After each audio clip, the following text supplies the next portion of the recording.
Okay, so before we get started, I want to show you how to hold the instrument properly. This is a really important section of the video because if you don't do this right, everything I show you afterwards is going to be much more difficult. So what you'll notice at the bottom of the instrument here is something I call the palm cradle. It's a concave area that's molded right into the base. What you want to do is take your palm and just put it right in the cradle, like that. And then you want to hold it against your body. Now take your index finger and put it parallel to the band, like this. So now take your finger and curve it up like this. This becomes your hammer. Notice that your palm will pivot inside the cradle. That's exactly what you want. Hold it against your body, and that's how you get your rhythms with this finger. So that's how the lower hand works. Now for the upper hand, what you want to do, I like to do the toy gun position. You want to take your instrument and put it in the crook of your hand and bend your thumb over like that. So now you're supporting the instrument and these fingers are free to play. So what we're going to start with is just having your hand rest on the band like this. So this is a good starting position. Now we're going to go into technique.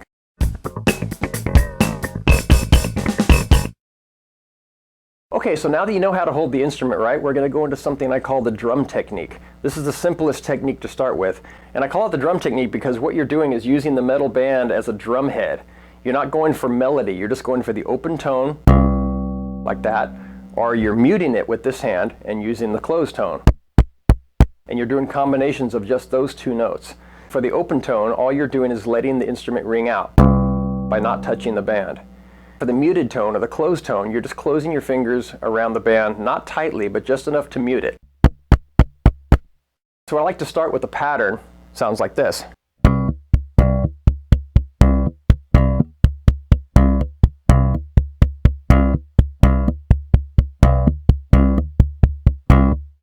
Now sped up, sounds like this.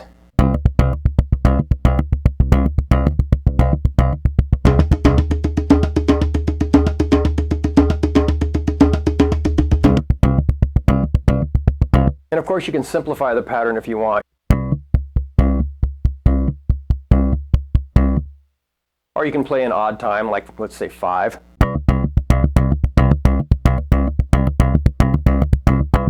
And just like any percussion instrument, as tempting as it is to go fast, you really want to focus on accuracy first.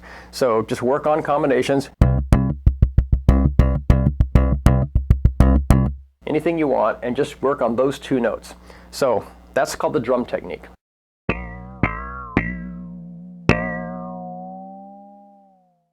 Okay, now I want to show you something I call the bend. And what I'm doing here is I'm flexing the instrument while I'm playing it.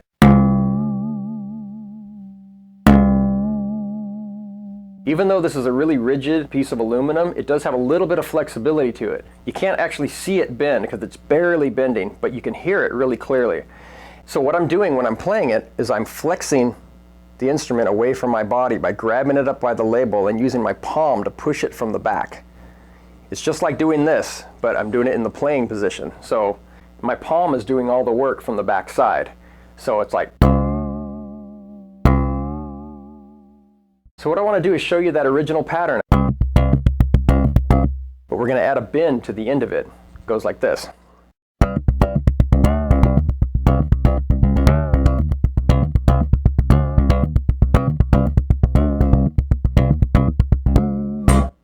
That's called the bend.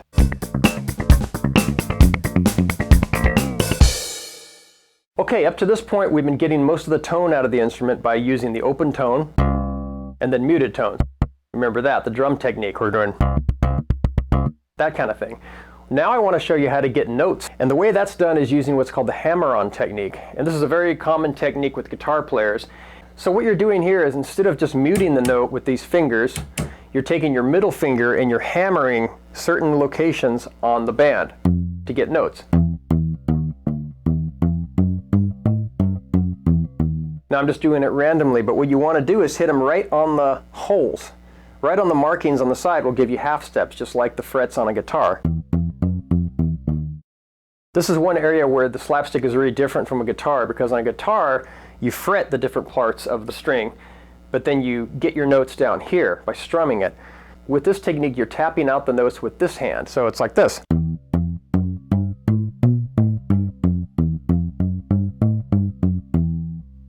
So Very different from just using the open note. So I can take that same pattern, and instead of just muting the note, I'll tap the note out. Same pattern, but it'll sound like this.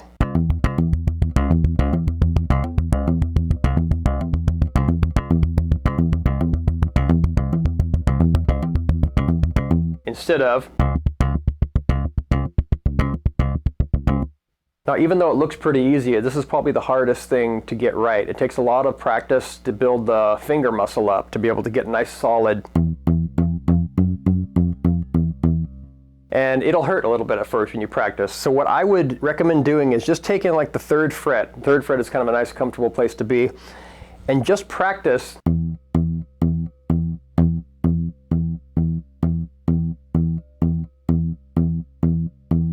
Just do that at first, and then try 2 different notes.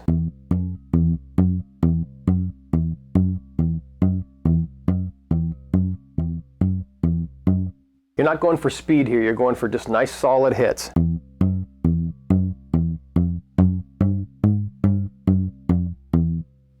And then after you're comfortable with that, try doing some notes in between these notes with this hand, like this.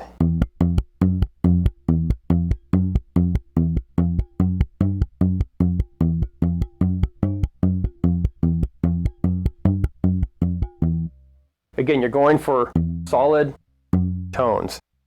So here's a nice little pattern you can practice that just uses 3 notes.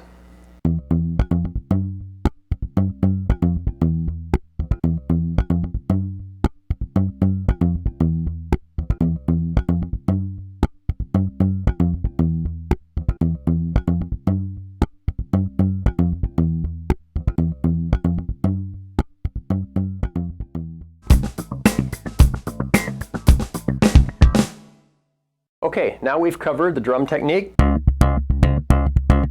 the hammer-on technique and the bend. Now what I'd like to do is put all 3 techniques together. I'm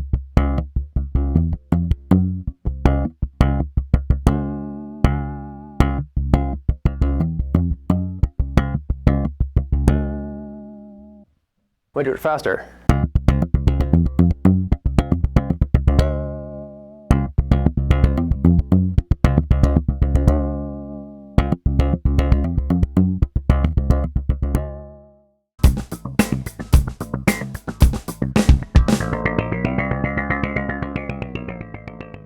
So if you're listening closely to a lot of these patterns, you're going to notice that these tones are not always perfectly clean. Like, sometimes they'll sound slightly different.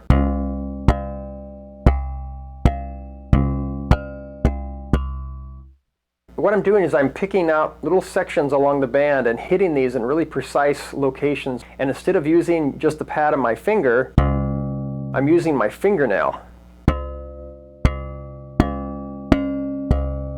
And the part that's the hardest to see here is that instead of just hitting with the fingernail and releasing, I'm letting it sit for just a fraction of a second before I lift off. And that's what creates this.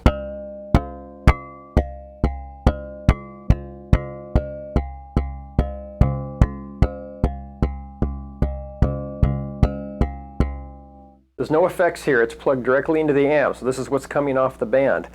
And then if you combine it with a bend, you get another cool effect.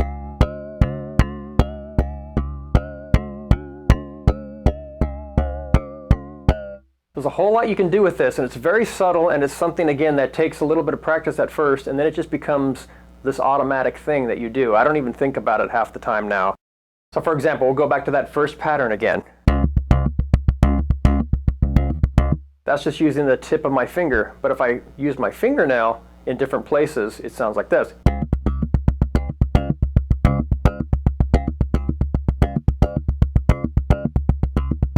Again, with the end of my finger, and with harmonics. So there's just a whole lot you can do with these harmonics, and most of them happen just in this first little section where your hand is going to be anyways. So just play around with different locations, use your fingernail, and you'll find that it'll just start happening, and it just adds a whole different flavor to what you're doing with the instrument.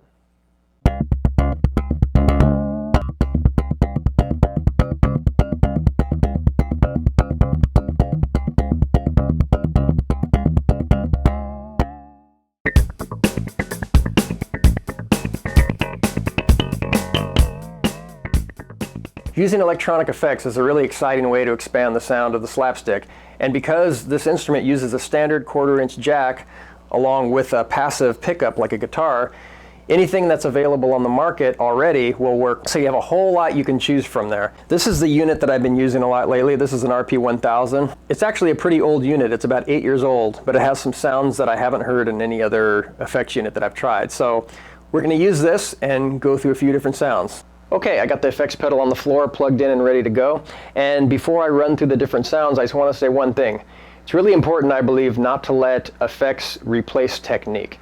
And the reason I say that is because it's very easy to play poorly and sound great if you hide behind a big effect, especially a distortion. So when you practice your technique, you always want to plug directly into the amp and get a real clean sound so you can really work on. A clean sound is very honest. It's very brutally honest. You can hear your mistakes, and you can't hear your mistakes behind something like. Play clean when you're doing your technique. Think of it as a workout. And then, and only then, move on to effects, because you want to be able to, if you can do this, then this will sound good. Very clean. So, that said, let's get on to the different sounds. The one I like to play the most is called the wah effect, or the envelope filter. Sounds like this.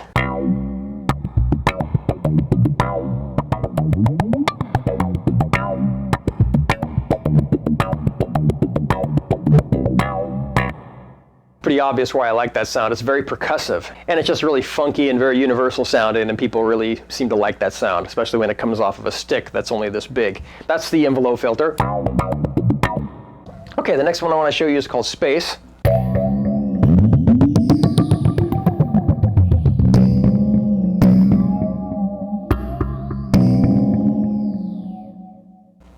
Now, unlike the envelope filter, this sound is very big sounding. It's not very percussive. It's more very spacey, and it's really good for doing stuff like.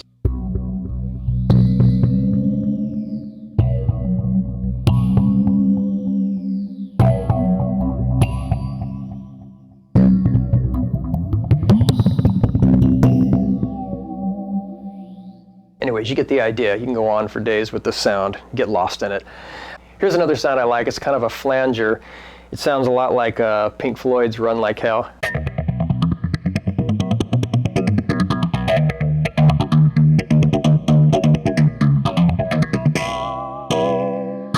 Just a really spacey but kind of rhythmic sound, kind of a combination of the first two I just showed you. And this one works really well with the harmonics. It really brings out the. Some effects will really bring that out, and some effects will bury that sound. So that's another fun thing about using different effects, is you can bring out different aspects that are natural to the instrument, or sometimes bury them. It depends on what it is. So this is another one here. This is it's called Thin, and the name is pretty descriptive. It doesn't have any bottom end. It's like.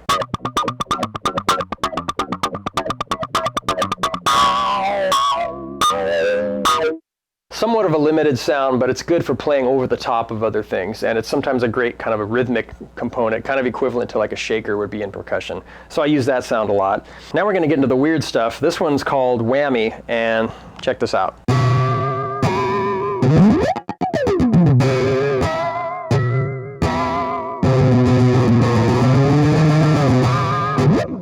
Anyways, it's kind of just its own weird thing, and this one is called Uber. This one's kind of a strange combination of like distortion and something else.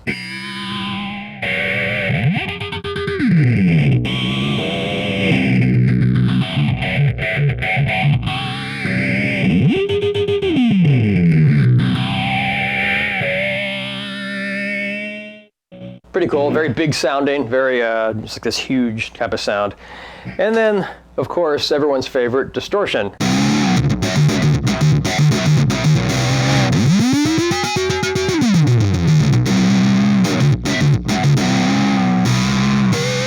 Everyone recognizes that one. It's very Jimi Hendrix, very big.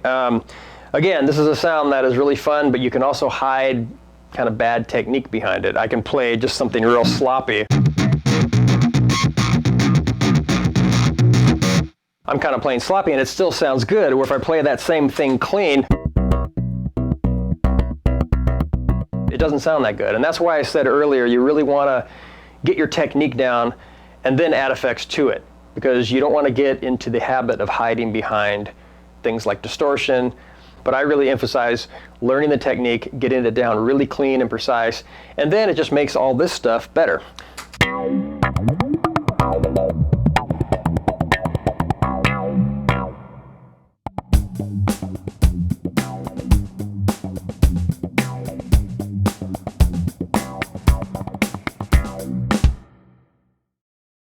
Okay, so all of this time I've been showing you this instrument holding it like this.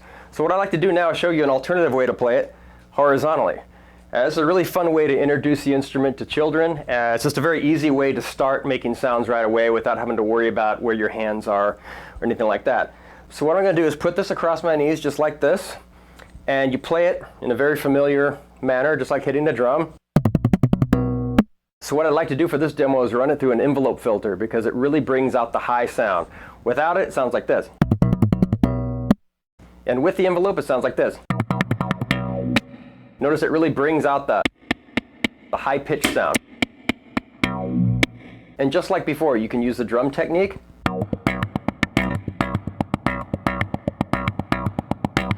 And you can also do the hammer-on technique. I like to use my fingers together like this. It gives me a little more force on the band.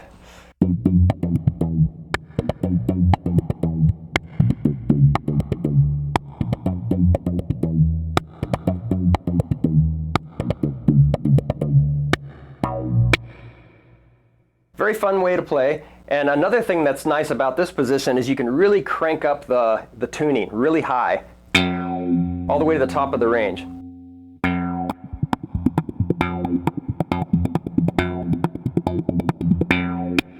You can tune it way down to the bottom of the range too.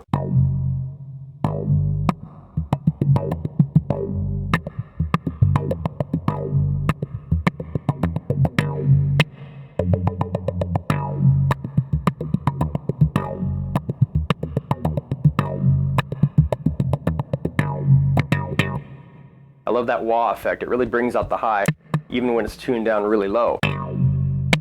Another thing you can do is you can bend it, same way that you do this, but you can bend it by pushing it over your knees.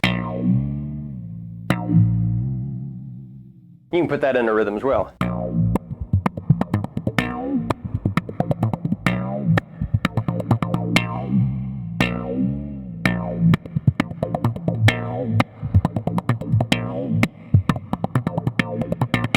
You have to be careful when bending it like this, because you have to release with both hands at the same time. Like that.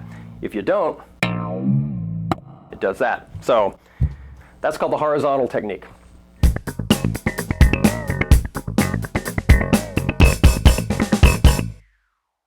Okay, now that I've shown you a few of the effects that I like to use, I'm going to take those same sounds and use them in different combinations to create 3 different musical pieces.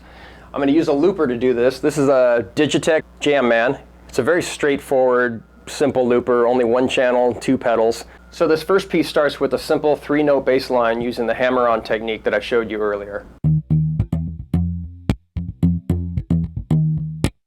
So check it out. This is called bass line.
Okay, for this next piece I call Space Funk, I'm not using a clean sound like before to start the piece. Instead, I'm going to use the wah pedal.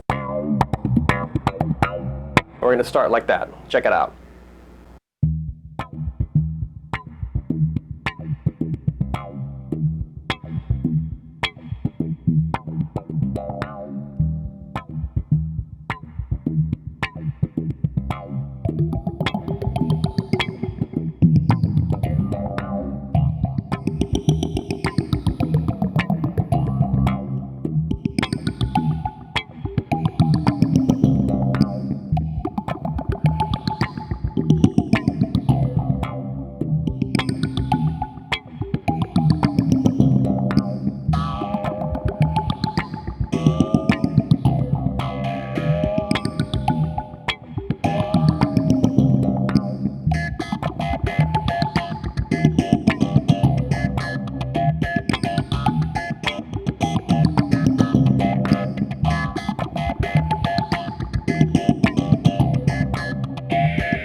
This last piece, called Heavy Cloud, has a whole different feel to it. I'm going to be using distortion instead of going and washing over the piece. I'm going to use it to start the piece with a type of subdued rhythm.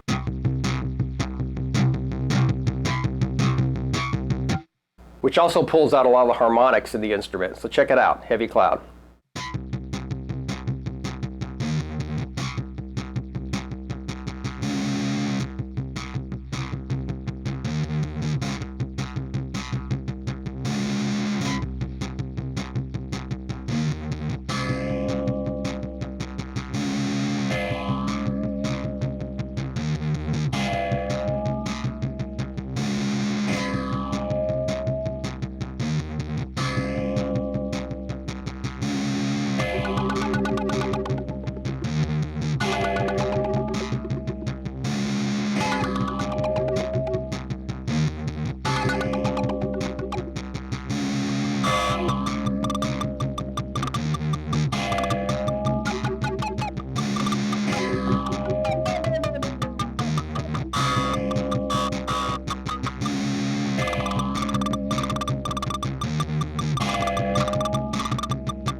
So here's a few little tricks I'd like to show you, just some things you can add to your playing. The first one's called a slide.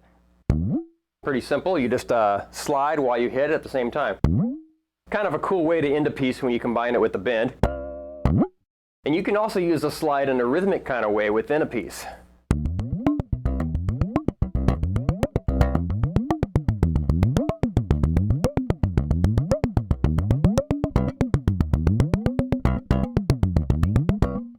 With an envelope filter, it sounds like this.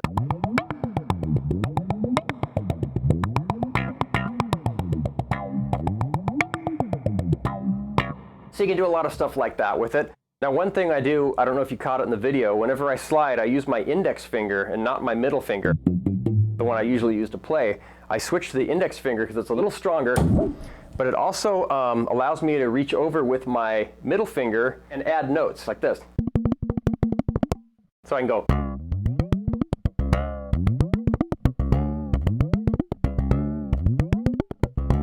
Again with the envelope.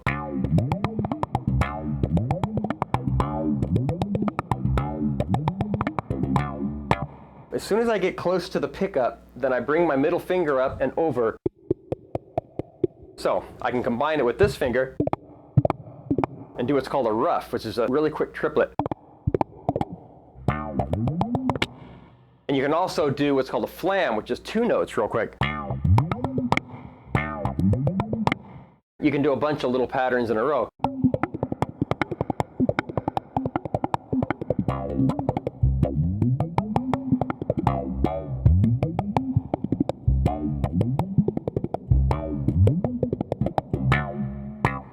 Another thing you can do if you're playing horizontally is you can use your fingers kind of like a tabla player.